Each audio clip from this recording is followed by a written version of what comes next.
Hey everybody, welcome to Crash Test Impact Alert System. Today you're going to be using your code node and your code node cart to create a Blockly program that halts data collection once an impact has occurred. So let's talk a little bit about this impact alert system and how that relates to a vehicle. Modern vehicles are equipped with an impact or inertia sensor that's fitted on the front, since this is where a collision is likely to occur. The inertia sensor detects a sudden decrease in acceleration of a moving vehicle. This sensor is what triggers the airbag to deploy. This technology, along with your seatbelt, is what protects you in the event of a collision. In this activity, you'll be using Blockly to create a program that mimics an impact alert system that will automatically stop collecting data once an impact has occurred. You'll also investigate how velocity affects the distance a moving object is thrown after a collision, showing the importance of wearing a seatbelt. All right, so right out the gate, you're going to have your Blockly coding challenge, and here are your parameters. All right, so you're going to have to utilize the cart velocity in your program, that hardware block. You're going to have to use your knowledge of how data changes. So you might want to do a few run-throughs and look at some actual data once you release your guy down the ramp here. You are going to need to use a break out of loop. That's important, and you're going to figure that out as you dig more into your program. This might take a little debugging. Do not worry. It's a bit of a challenge. That's the whole point, right? And when you're done, make sure to save your program so you can refer to it back later. All right, so you have your parameters. You have the tools that you need. I went ahead and set up my ramp, which you might want to do ahead of time to get some early data collection to see how you might want to work it in your program. I created a ramp out of just a piece of board.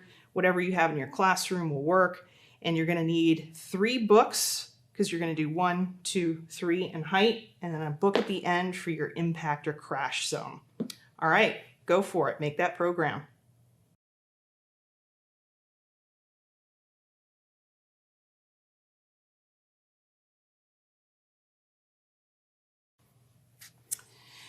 Okay, I'm sure that was a bit of a challenge, but I'm sure you were able to do it. Let's take an example program that I've created and see how close you were to what I have. Maybe you did yours better. All right, so I am on my SparkView screen. I'm going to click on sensor data. I don't need temperature, light, or loudness, and I don't need the buttons. And I'm going to click on the bar graph. And let me just show you real quick why velocity was important here, because we're looking at velocity, the max velocity when it hits the book. So let me show you why you use that in your program. I'm just going to start. I won't even have the little guy in here yet. And watch what you see on the screen. All right, you see this point here? That was the max velocity. Right as it was crashing into the book. Those data points will be important. All right, so let's build that program. I am going to create a while true loop. Let me make that a little bit bigger so we can see it well. And my logic statement. I'm going to pull that out. Excellent. And a comparison block. And I'm going to say when the cart velocity, that's direction or speed in a certain direction, is less than or equal to 0. So essentially when I'm saying my cart has come to a rest, I would like the RGB LED light to come on and flash red, or excuse me, not flash, just turn on red. And I want to have a speaker, set that alarm. There it is.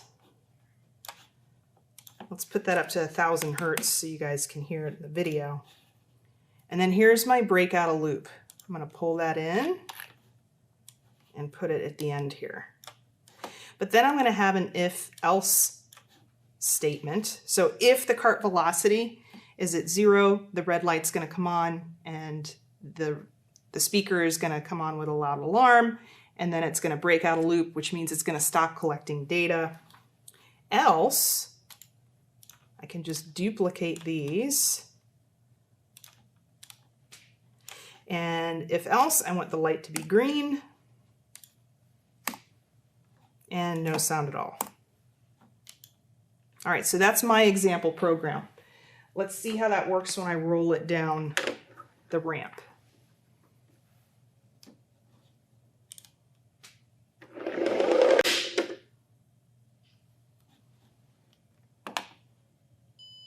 Okay, there was a bit of a pause on mine, so I bet you could perfect that on your end, but let me show you why it's doing that. Back in the original program where you look here, we said when the cart velocity is less than 0, meaning it's stationary.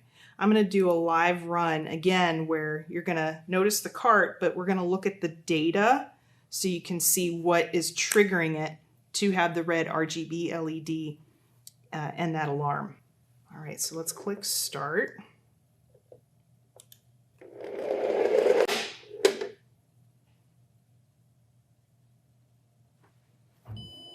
All right, so it stopped collecting data once it hit that 0 velocity, and you noticed it took a little bit of time for it to balance back out because we do have it coming down on the ramp. So that is perfectly fine.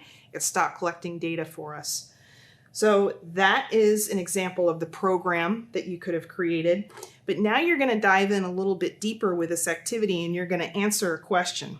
How does velocity affect the distance a moving object is thrown after a collision? You're going to do it at 3 different heights, 3 trials for each height. You're going to start with 1 book. I have 2 just for this demo. So when you get to that, you're going to measure the height of your ramp here. That's your first measurement that you're going to put in table 1. Then you are going to make sure you have a cart velocity over time graph on the SparkView screen.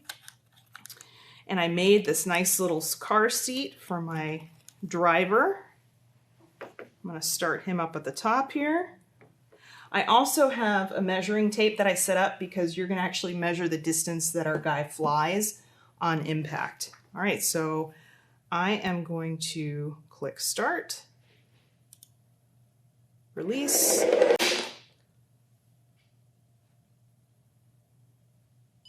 Beautiful. I'm going to do it one more time.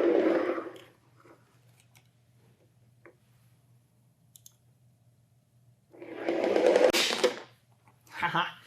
You might see your guy flying. So as you do each one of your trials, you're going to want to mark about halfway on the body that your guy landed, and you're going to put the measurement on how far he went. So essentially you're seeing if as you increase the height of the ramp, how does that affect the velocity of the car? Is it increasing? Is it decreasing?